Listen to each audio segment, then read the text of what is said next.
They took a look at that case and decided to reopen it and saw that there were some things that were not done 10 years ago that needed to be done now. But 26,000 open missing person cases. Now, why has this case received so much attention, and why is this one different? Maybe a question that some people have. This case is different because Mr. Wathaka had just arrived on an extremely long plane flight from Kenya. Well, any of you that have flown a 20-hour flight, you know, with the two legs, he flew to Frankfurt and then Frankfurt over here. Any of you that have flown that distance know that you get dehydrated on a flight. Mr. Wathaka, we already believe, might have had some touches of dementia. Well, the amount of disorientation that he might have been dealing with could have been extreme. So we're dealing with somebody, number one, who's not familiar with this area. He's from another country.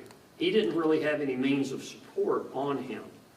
And when you think about that, it made it a more urgent case, but it still makes it viable today for us to continue putting this information out there because it's very different. Think about the average missing person case, whether they're elderly or not.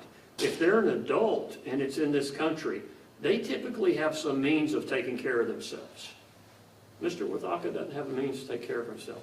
A lot of those missing person cases that I just told you about in Alabama and around the country are people who do not want to be found. They're out there, they're starting a new life, they've left their family, whatever.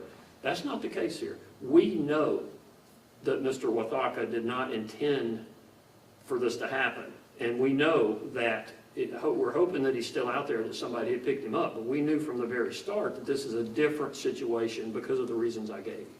So I want everybody to keep that in mind. And also the reason we keep working on this is because if the family's not going to give up, we're not going to give up.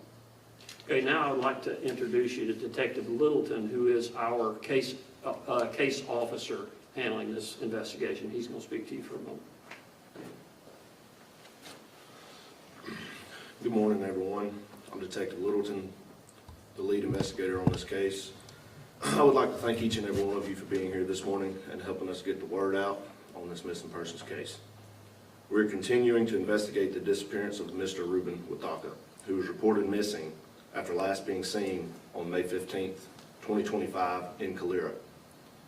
Mr. Wathaka was last observed on surveillance footage at the Speed Track service station at approximately 11:36 a.m. on May 15th, 2025, walking into the store. Since that time, there has been no confirmed contact with him. On the evening he was reported missing, multiple law enforcement agencies conducted extensive searches in the Timberline area of Calera. In the days that followed, several organized search parties searched the Calera Sportsman Hunting Club after we received information from an individual who stated they believed they observed Mr. Wathaka walk underneath the gate and into the hunting club property.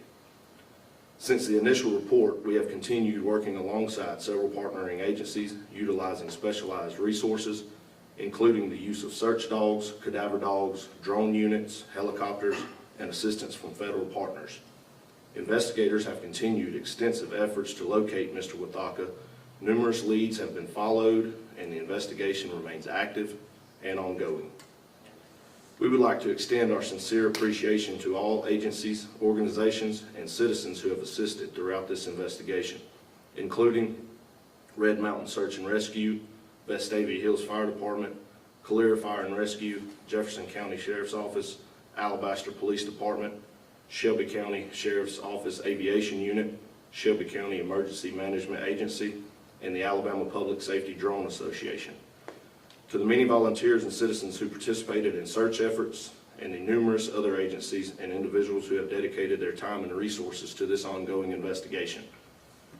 We are asking anyone who may have information regarding the whereabouts of Ruben Wathaka, or who may have seen anything in the areas of Timberline or the Calera Sportsman Hunting Club around May 15, 2025, to please come forward. Even the smallest detail could prove valuable to this investigation. Anyone with information is encouraged to contact the Calera Police Department. Thank you.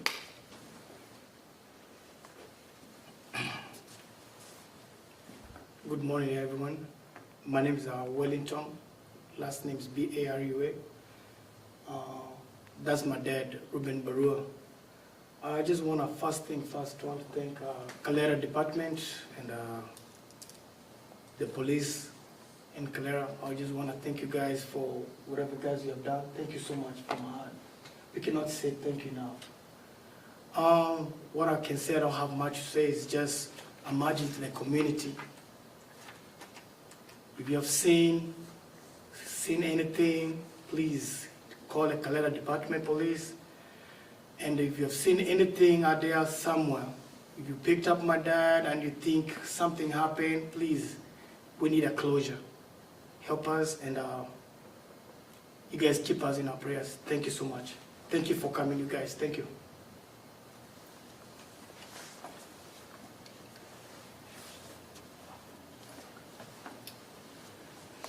Good morning. My name is Mark Jones, Calera Police Foundation. A few of you may not know what the Police Foundation is. We're a group of citizens that came together about a year ago to support the men and women in blue in the city of Calera. The reason I'm here today is because the Calera Police Foundation has offered up some reward money for anyone that has information or can tell the family or the police department anything that might bring closure to them or the whereabouts of Mr. Wathaka. We just want to do all we can do to support the family and the police department. These men and women don't get to take a break from their jobs. We're here to support the police department in any way that we can, and hopefully by being able to offer the reward money, someone will come forward with any information that's not yet been determined that will allow these men and women to put this case to bed and bring the family some closure. Thank you.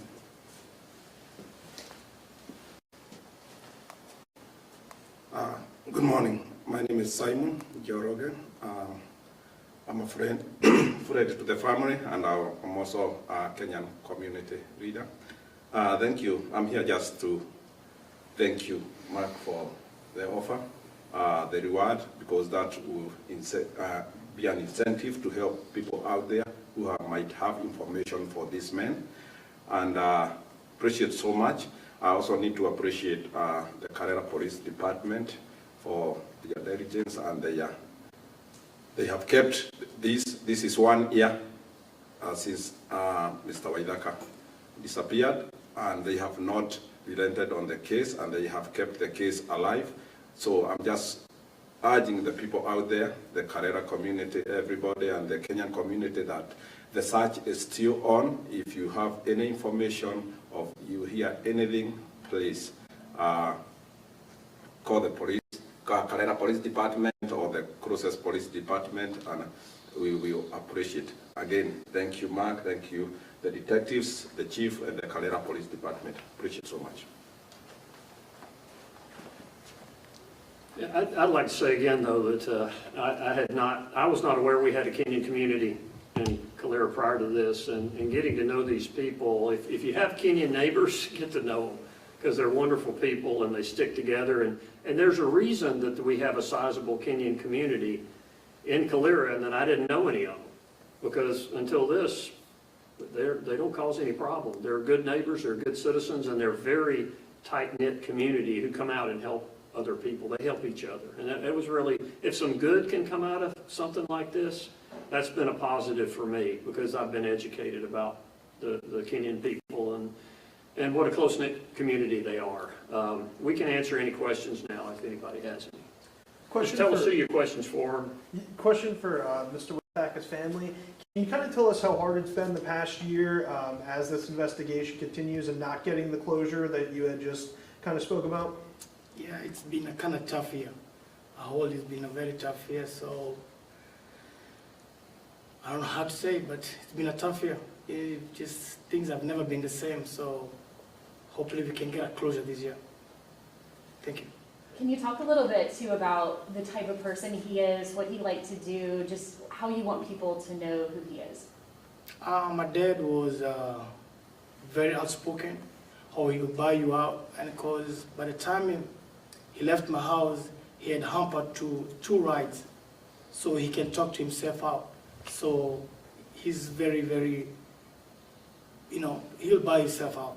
So he was a very nice guy. Can you talk a little bit about the maybe some of the symptoms of dementia that have been mentioned, or his kind of mental state this morning, so people may have something to kind of remember a little bit if they can think back to that time, maybe if they had seen him? That's a kind of tough question because my dad was not diagnosed with dementia. So, but like I said, I mean, the longest flight, it kind of triggered everything. Thank you. How long had it been from the time he landed here until the time that he disappeared? Was it circumstances? My dad got here on the May the 14th, and as soon as he got here, I told my mom my dad was not feeling well. I could tell by his eyes and the way he was responding to me. So as soon as he got here, I took him to Shelby Baptist Hospital, and that's where we spent a night. And then the following day, he ended up disappeared the following day, the May the 15th.